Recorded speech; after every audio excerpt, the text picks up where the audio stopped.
Bonjour à tous, c'est une info qui vient de tomber. Flash Info vous informe que l'odontologie arrive enfin dans vos enseignements et c'est pour cela qu'on se retrouve aujourd'hui. On va voir d'abord un petit flash info sur l'anatomie dentaire dans sa généralité et c'est un chapitre assez important qui va vous poser les bases pour la matière. Allez, c'est parti! Donc on va commencer par quelques généralités. Tout d'abord, vous savez que l'anatomie dentaire se situe dans la cavité buccale. La cavité buccale, elle se définit comme l'extrémité supérieure et le début du système digestif. Elle communique avec le milieu extérieur, par l'avant, et en arrière avec l'oropharynx. L'oropharynx qui est une partie du pharynx, sachant que le pharynx est divisé en trois, le nasopharynx, l'oropharynx et le laryngopharynx. Et le pharynx, en fait, est juste le carrefour des voies digestives et aériennes, et c'est pour ça qu'on le trouve en arrière de la cavité buccale. Donc cette cavité buccale, elle est limitée par différentes régions qui vont constituer ses parois. On a en haut le palais dur et le palais mou, qui, eux, séparent la cavité buccale de la cavité nasale, ici, palais dur et palais mou. En avant, on a les lèvres. Sur les côtés, il y a les joues. Et en arrière, ça va, donc la cavité buccale, jusqu'aux amygdales palatines. Dans la cavité buccale, on a deux arcades, l'arcade maxillaire et l'arcade mandibulaire. Et ces arcades, elles délimitent deux sections. La section qu'on appelle le vestibule, comme vous pouvez voir sur la photo, qui est la partie entre les joues et les dents, et la cavité buccale elle-même. On dit que la cavité buccale, elle est remplie ou totalement occupée par la langue en absence d'aliments. La cavité buccale et le vestibule, ils sont tous deux revêtus d'une muqueuse. Cette muqueuse, c'est un tissu épithélio-conjonctif qui contient plein de petites glandes salivaires et en fait, elles vont permettre d'humidifier la cavité buccale en continu. Et cette cavité buccale, elle va avoir plusieurs rôles. Donc le rôle principal qui est dans la digestion initiale des aliments, mais également, c'est un rôle de structure au niveau de la gustation, la déglutition et la phonation pour l'homme. Donc anatomiquement, la dent, elle ressemble à ça. On a une partie coronaire qui forme la couronne et qui est visible, et une partie radiculaire qui forme la racine et qui n'est pas visible. Entre la couronne et la racine, il y a le collet. Le collet, c'est une ligne cervicale qui est un peu rétrécie et on distingue deux types de collets. Le collet physiologique, qui est celui qu'on voit à l'examen clinique, c'est-à-dire qu'il délimite la partie entre la couronne et la gencive. Mais il y a également le collet anatomique, qui délimite la partie entre la couronne et la racine. Et lui, on ne le voit pas à l'examen clinique normalement. Lorsqu'on observe l'anatomie de la dent plus en profondeur, on remarque qu'il y a au centre une cavité pulpaire qui contient la pulpe avec toutes les vascularisations nerveuses et vasculaires. Elle se termine en bout par l'apex et au niveau apical par l'apex et au niveau cervical en cul-de-sac avec toutes les terminaisons nerveuses. Autour de cette cavité pulpaire qui reproduit donc le dessin morphologique externe de la dent, on a la dentine. La dentine, elle est partout autour de la cavité pulpaire. Et ensuite, il y a un autre tissu qui est plus externe, mais qui est différent au niveau de la racine et de la couronne, puisque au niveau de la couronne, donc c'est ce qu'on voit dans la cavité buccale, c'est constitué de l'émail. On a donc émail, dentine, pulpe. Alors qu'au niveau de la racine, la partie externe est composée du sément, et donc on a sément, dentine, pulpe. Donc il faut bien faire la différence entre le sément qui est dans la partie radiculaire et l'émail qui est dans la partie coronaire. Autour de cette dent, il y a des tissus environnants et ils constituent le parodonte. Le parodonte est donc constitué de la gencive, du ligament dento-alvéolaire, de l'os alvéolaire et du sément. Et on distingue deux types de parodonte. Le parodonte dit superficiel, est constitué de la gencive, puisque comme on peut le voir, elle est à l'extérieur, on la voit dans la cavité buccale lors de l'examen clinique. Et le parodonte profond, qui est constitué du ligament dento-alvéolaire, de l'os alvéolaire et du sément. Il y a des tissus, donc ce sont des tissus différents. La gencive est un tissu épithélio-conjonctif. Le ligament dento-alvéolaire qui est là, il va jouer un rôle d'amortissage, on verra plus tard, et c'est un tissu fibreux non minéralisé. alors que l'os alvéolaire et le sément sont des tissus conjonctifs minéralisés. Donc il faut bien comprendre que le sément fait à la fois partie de la morphologie de la dent, mais également du parodonte, et donc dans les deux parties. C'est dans l'environnement de la dent et dans l'environnement externe de la dent. Donc l'organe dentaire, quand on parle d'organe dentaire, c'est la dent elle-même et son environnement, le parodonte, c'est-à-dire la dent et le parodonte. Ça, c'est des choses qu'il faut bien retenir, puisque c'est la base. Donc maintenant, on va passer à un peu de terminologie. Comme vous le savez, durant notre vie, on a deux types de dents. On a les dents de lait et les dents adultes. Lorsqu'on parle de dents de lait, on dit que ce sont des dents lactéales ou temporaires, alors que quand on parle des dents adultes, on dit que ce sont les dents définitives ou permanentes. Mais dans ce processus de développement de dents, il y a deux définitions à distinguer, qui est la dentition et la denture, puisque la dentition, ça désigne l'ensemble des processus de développement des arcades dentaires. C'est donc tout simplement un phénomène dynamique de remplacement, alors que la denture, ça désigne l'ensemble des dents présentes dans la cavité buccale à un moment donné. Et ça correspond donc à un état. Ce n'est pas dynamique. Donc, la dentition, on a deux types de dentition. Une première dentition avec nos 32 dents. Donc, on a toutes les dents incisives, canines, molaires et molaires. Et la seconde dentition, on a 20 dents, qui sont donc les dents de remplacement, avec les incisives canines et prémolaires permanentes. Et comme on le voit, le remplacement se fait selon un mode vertical, puisqu'on a la dent fonctionnelle qui est en dessous et la dent de remplacement qui est par-dessus et qui descend selon un mode vertical. Ça, c'est la dentition, le phénomène dynamique. Alors que quand on parle de denture, on parle d'un état à un moment donné. Et en fonction de l'âge, on a différents types de dentures. On distingue une denture temporaire à partir de 6 mois lorsqu'on a les premières dents dans la cavité buccale jusqu'à à peu près 6 ans. Cette denture temporaire correspond tout simplement aux 20 dents lactéales, donc les dents de lait. C'est composé donc de 8 incisives, 4 canines et 8 molaires. Alors que à partir de 6 ans, on va avoir un remplacement de certaines dents et donc on va avoir un mélange de dents lactéales et de dents définitives. On parle donc d'une denture mixte. Et lorsqu'on arrive à 12 ans à peu près, donc 12 ans et plus, on a toutes nos dents définitives dans la cavité buccale et donc on parle d'une denture permanente. Cette denture permanente, c'est la denture adulte. Elle est composée donc de 8 incisives, de 4 canines, de 8 prémolaires et de 12 molaires. Donc on voit que selon leur forme et leur fonction, les dents humaines, elles sont divisées en 4 classes. Donc les 4 classes de dents sont incisives, canines, prémolaires et molaires. Mais il faut noter qu'en denture temporaire, on n'a que des incisives, canines et molaires temporaires, puisqu'il n'y a pas de prémolaires temporaires. Et ce sont les prémolaires définitives et qui vont remplacer les molaires temporaires. Donc après, on va se retrouver avec des incisives définitives, des canines définitives, des prémolaires définitives et des molaires définitives. Au final, dans une hémi-arcade, donc ça veut dire la moitié d'une arcade, on va avoir une incisive centrale, une incisive latérale, une canine, 2 prémolaires et 3 molaires. Et donc pour identifier une dent sur sa dénomination anatomique par rapport à ses traits, eh bien on va utiliser 4 traits. Les traits de classe, les traits de type, les traits d'arcade, et les traits d'ensemble. Il faut vraiment différencier ces 4 types parce que c'est des questions qui tombent souvent et c'est très important, même quand vous voulez parler d'une dent ou la décrire. Donc les traits de classe, ça va être par exemple si c'est une incisive, une canine, une prémolaire ou une molaire. Les traits de type, ça va être si c'est une première ou deuxième dent ou centrale latérale. Donc ça, c'est notamment pour les incisives, les prémolaires et les molaires.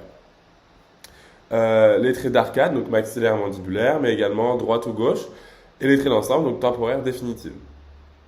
Donc par exemple, pour l'incisive centrale, maxillaire, définitive, c'est traits dentaires. Sa classe, c'est incisive. Son type, c'est centrale ou première. Son arcade, c'est maxillaire. Et après, on peut même définir droite ou gauche. Et son trait d'ensemble, c'est définitive ou temporaire. Donc pour simplifier l'appellation de chaque dent, on a utilisé une nomenclature internationale. Donc on utilise deux chiffres pour désigner une dent. Le chiffre des dizaines correspond au numéro de cadran et le chiffre des unités correspond aux traits de classe et de type. Les cadrans sont numérotés de 1 à 4 pour les dentures définitives et de 5 à 7 pour les dentures temporaires. Ils sont lus dans le sens horaire à partir du secteur maxillaire droit, puisque chaque arcade va être divisée en deux. Donc en fait, un numéro de cadran correspond à une hémi-arcade. On commence toujours par le côté droit, qui est le côté du patient. Donc le numéro 1 sera l'hémi-arcade maxillaire droite du patient. Le numéro 2 sera l'hémi-arcade gauche maxillaire du patient. Le numéro 3 sera l'hémi-arcade gauche mandibulaire du patient. Et le numéro 4 sera l'hémi-arcade droite mandibulaire du patient. Ça, c'est pour les dentures définitives. Et pour les dentures temporaires, eh bien, on prend le même principe, sauf qu'on suit de 5 à 7. Donc toujours pareil, numéro 5, numéro 6, numéro 7, numéro 8. C'est important, mais après c'est assez facile à comprendre. Vous verrez, il suffit juste de compter 1, 2, 3, 4, 5, 6, 7, 8. En fait, c'est toujours le même principe. Mais par exemple, si on dit la dent numéro 36, eh bien on compte. C'est le numéro 3, donc le cadran numéro 3. Donc 1, 2, 3, on est au niveau mandibulaire. Et après 36, eh bien, les deux premières dents sont des incisives. Ensuite, on a une canine, donc ça fait 3. La 5, 6, c'est des prémolaires. Et donc, on sait que la sixième dent, c'est une prémolaire mandibulaire gauche. En fait, faut juste s'entraîner, mais c'est hyper important parce que c'est comme ça qu'on désigne les dents. Et après, en clinique, on vous dit par exemple, il y a un problème à la numéro 26, il y a une carie à la numéro 26, bah, faut savoir la repérer tout de suite. Ensuite, il y a le plan d'occlusion. Donc, le plan d'occlusion, c'est défini comme un état, à un instant donné, d'un rapport interarcade défini par au moins un point de contact. Et par extension, ça correspond à toute situation de contact interarcade. Donc, en fait, quand on parle d'occlusion, je vous ai pris des modèles, c'est quand on a les dents qui sont comme ça. Donc là, on est en occlusion. Je ne sais pas si vous voyez sur la vidéo. Et là, on n'est plus en occlusion. Donc, quand on ouvre, on n'est plus en occlusion. Et là, on est en occlusion. En fait, c'est comme on voit sur les photos. Et donc, en fonction des patients, on peut avoir des rapports qui sont différents avec des avancements de la maxillaire ou inversement. Donc ça, c'est des problèmes pathologiques. Mais l'occlusion d'intercuspidie maximale, c'est l'engrainement complet des deux arcades antagonistes. Et ça correspond à la position de référence physiologique. Donc là, on n'est pas dans un domaine pathologique, c'est comme sur les photos. Ça, c'est donc notre plan d'occlusion d'intercuspidie maximale. Ensuite, pour décrire une dent, on utilise également en nomenclature les faces dentaires. Donc ça, c'est une partie très importante également, puisque ça permet donc de décrire correctement la dent. On a donc 5 faces. Tout d'abord, la face occlusale ou le bord incisif. On parle d'une face occlusale quand on est sur les dents prémolaires ou molaires, puisque c'est des dents qui sont plates. Et la face occlusale, ça correspond à cette partie-là. Je vous l'ai mis aussi en bleu également, on voit. Donc ça, c'est toute la face occlusale pour les dents donc, postérieures. Et quand on est aux dents antérieures, donc les incisives et les canines, on n'a pas donc ce côté plat de la dent, mais on a juste un bord incisif, qu'on appelle aussi bord libre. Et donc c'est ça, la face occlusale ou le bord incisif. Et donc ce bord incisif ou la face occlusale, c'est en contact avec la dent antagoniste. Donc on dit que c'est la partie travaillante de la dent. C'est donc, quand on reprend les modèles, la partie ici, là, toute plate. Et c'est ce qui va faire, donc, ce qui va être en contact avec l'autre dent. Ensuite, il y a la face mésiale. La face mésiale, c'est le côté de la dent qui est le plus proche. Il est donc vers le milieu de l'arcade. Je ne sais pas si on voit très bien sur les schémas, mais c'est en rouge. Donc c'est là, les petits traits qui sont ici, c'est toujours la face de la dent qui est la plus proche de nous. Et par opposition, il y a la face distale, qui est la face la plus loin de nous, qui est en vert sur le schéma, et qui est la partie la plus loin de nous. Ensuite, il y a les deux autres faces de la dent, qui sont la face vestibulaire et la face linguale ou palatine. Donc là, c'est très simple. La face vestibulaire, ça correspond au vestibule. Comme on l'a vu en début du cours, le vestibule, c'est la partie entre la dent et la joue. Donc la face vestibulaire, elle se trouve là, à l'extérieur de l'arcade. Et la face linguale ou palatine, c'est la face à l'intérieur, donc au niveau de la langue ou du palais. Donc on parle plutôt de palatine Enfin, la palatine, c'est pour le maxillaire. Et la linguale, c'est pour la mandibulaire. Et, euh, et donc ça correspond à la face interne de l'arcade. Donc en fait, on a nos 5 faces d'arcade, nos 5 faces dentaires, avec la partie travaillante qui est le bord occlusal. Et autour de cette partie travaillante, on a une face mésiale proche de nous, une face distale loin de nous, une face vestibulaire vers l'extérieur au niveau du vestibule, et une face linguale ou palatine vers l'intérieur. Ça, c'est vraiment très très très important. Donc une fois qu'on a vu tous les termes et la nomenclature, maintenant on va passer à l'anatomie dentaire, externe de la dent. Donc on l'a vu tout à l'heure, la dent elle est composée d'une couronne et d'une racine. Il faut distinguer donc la couronne anatomique, qui est donc la couronne de la dent quand elle est enlevée de son milieu, et la couronne clinique, qui est la couronne qu'on voit à l'examen clinique. En théorie, on est censé voir une couronne qui est donc clinique plus petite que la couronne anatomique, mais en cas de récession gingivale, par exemple, comme ici, on peut avoir une couronne clinique qui est plus importante. Donc, ensuite, on va parler de l'anatomie occlusale. On rappelle que l'anatomie occlusale, c'est le bord travaillant de la dent. Et donc, il est composé de formes concaves, donc ça fait des petits creux, ce sont les sillons, comme on voit ici, et de formes convexes, qui sont des petites montagnes. Les formes convexes au niveau antérieur, ça va être donc le bord incisif et la pointe de la canine, et au bord et les dents postérieures, ça va être donc ce qu'on appelle les cuspides. Les cuspides, ce sont des petites montagnes, comme on voit ici. Hop, là aussi on voit également. Et donc ça, ce sont les formes convexes. Donc, il y a des dents qui possèdent une cuspide, ce sont les canines. Et ensuite, on parle donc de dents monocuspidées. Ensuite, il y a des dents qui possèdent au moins deux cuspides, ce sont les prémolaires. Et ensuite, les molaires, elles ont au moins trois cuspides. Et donc, on parle de dents pluricuspidées. Donc, les dents monocuspidées, ce sont les canines. Les dents pluricuspidées, ce sont prémolaires et molaires. Et les incisives ne sont pas cuspidées, elles ont juste un bord libre. Et donc, ces formes convexes, elles vont délimiter quatre arêtes convergentes au niveau de la cuspide. Donc là, on a la cuspide. On a une arête ici qui est dite vestibulaire, qui va donc au niveau du vestibule en arrière, et une arête ici interne qui est dite occlusale, puisqu'elle va dans la fosse occlusale à l'intérieur de notre occlusion. On rappelle que l'occlusion, c'est la partie travaillante. Et ensuite, on a l'arête mésiale et l'arête distale. En fait, ça reprend les traits qu'on a vus précédemment. Et quand on est au niveau lingual ou palatin, eh ben, on n'a pas la face vestibulaire comme ici, mais on a la face soit palatine ou soit linguale, en fonction si on est au maxillaire ou au mandibulaire. Donc, il y a deux types de cuspides. Les cuspides dites guides ou surplombantes qui entretiennent des contacts antagonistes par un seul versant interne. Elles vont guider les surfaces d'appui antagonistes au cours des mouvements mandibulaires. Et les cuspides d'appui porteuses qui entretiennent des contacts antagonistes par ces deux versants. Si on regarde au niveau du schéma, ou même vous regardez sur votre occlusion directement, donc quand vous fermez les dents, vous pouvez le sentir.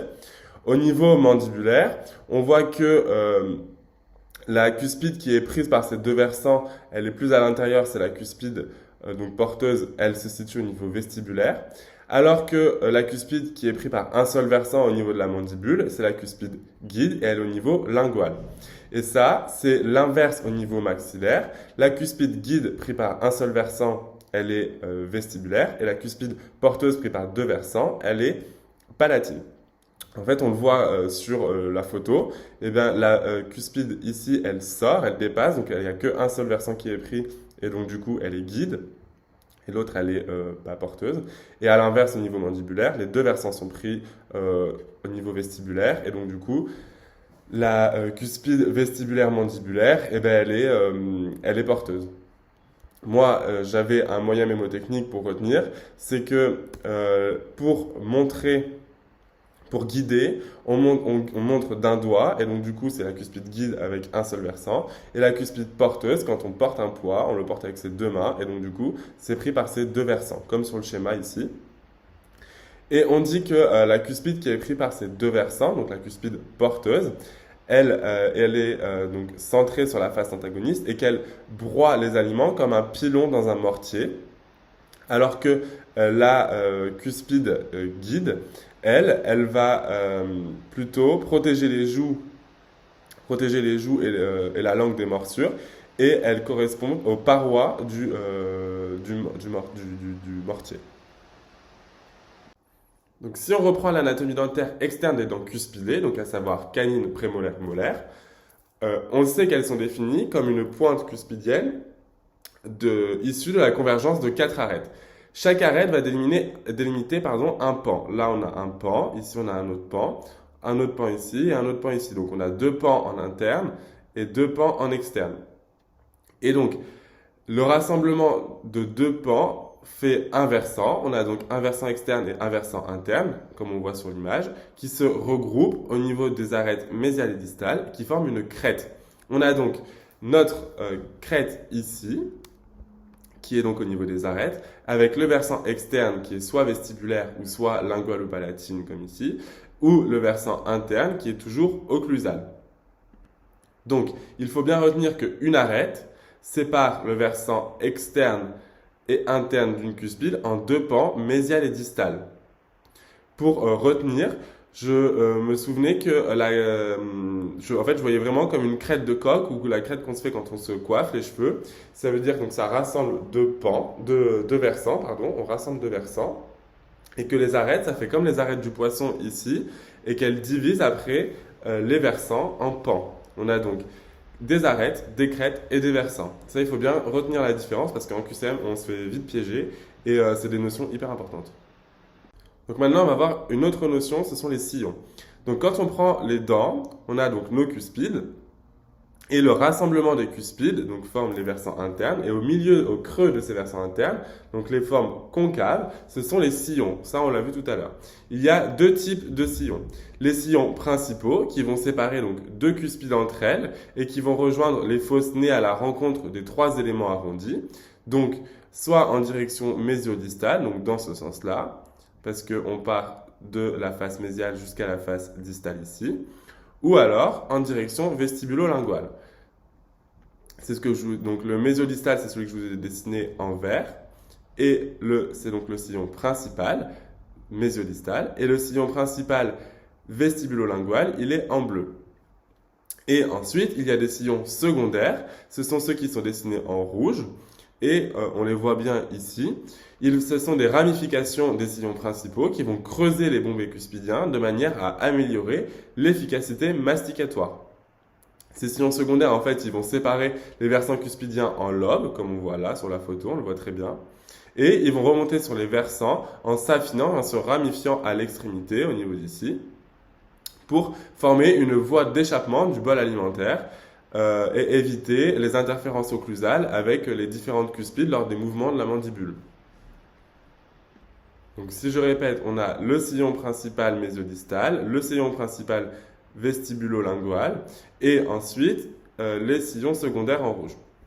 Il y a un autre élément qui fait partie de la face occlusale, ce sont les fosses. Les fosses, elles sont soit centrales à la naissance d'intersection des 2 sillons principaux, ou alors elles sont marginales. Elles naissent de l'intersection d'un sillon mésiodistal avec une crête marginale ici. Et enfin, il y a les fossettes. Donc là, ce sont des dépressions plus ou moins marquées sur les faces vestibulaires, donc entre la dent et la joue, ou sur la face linguale de toutes les dents, comme on voit très bien sur cette photo. Donc, il y a des sillons principaux et sillons secondaires, des fosses principales et fosses marginales, et des fossettes. Donc maintenant, on va parler des surfaces de contact des dents lorsqu'elles sont rassemblées en occlusion. Elles vont donner des contacts qui sont dits bucciniformes puisqu'il y a 3 points de contact et ils vont avoir différents avantages qui sont une transmission axiale des forces, un calage et une stabilisation de la dent, une réduction des surfaces de contact favorisant l'échappement et la diminution de l'usure puisque comme il n'y a que les points qui sont en contact, la nourriture peut partir autre part et ça apporte une efficacité maximale pour un travail minimum du coup. Parce que si on avait toute la dent qui rentrait en contact, ce serait beaucoup plus dur et ça pourrait apporter beaucoup plus d'interférences alors que là, ça diminue vraiment toute l'usure et tout le processus masticatoire. Donc on a fini le flash infodonto sur l'introduction à l'anatomie dentaire. Il faut vraiment se souvenir que il y a 3 dentures et 2 dentitions, que la denture c'est un phénomène statique alors que la dentition c'est un phénomène dynamique. Il faut se souvenir aussi de la nomenclature internationale qui permet donc de définir les dents et de leur donner des traits de type, de classe, etc. Les différents plans d'occlusion, donc mésial, distal, vestibulaire, palato-lingual et occlusal, c'est très important. Et les surfaces de contact qui sont dites pucniformes. Quand on regarde l'anatomie de la dent, on a donc une couronne, des racines, des cuspides, des sillons au milieu, principaux, secondaires, des fosses et des fossettes. Donc ça, c'est toutes les notions qui sont importantes. C'est vraiment un chapitre qui va vous poser les bases et qui vous servira totalement, surtout si vous allez en dentaire, parce que c'est vraiment juste le classique, et même pour les QCM, pour l'examen, c'est des points facilement gagnés, parce que c'est très simple, une fois qu'on l'a compris, il faut juste bien comprendre.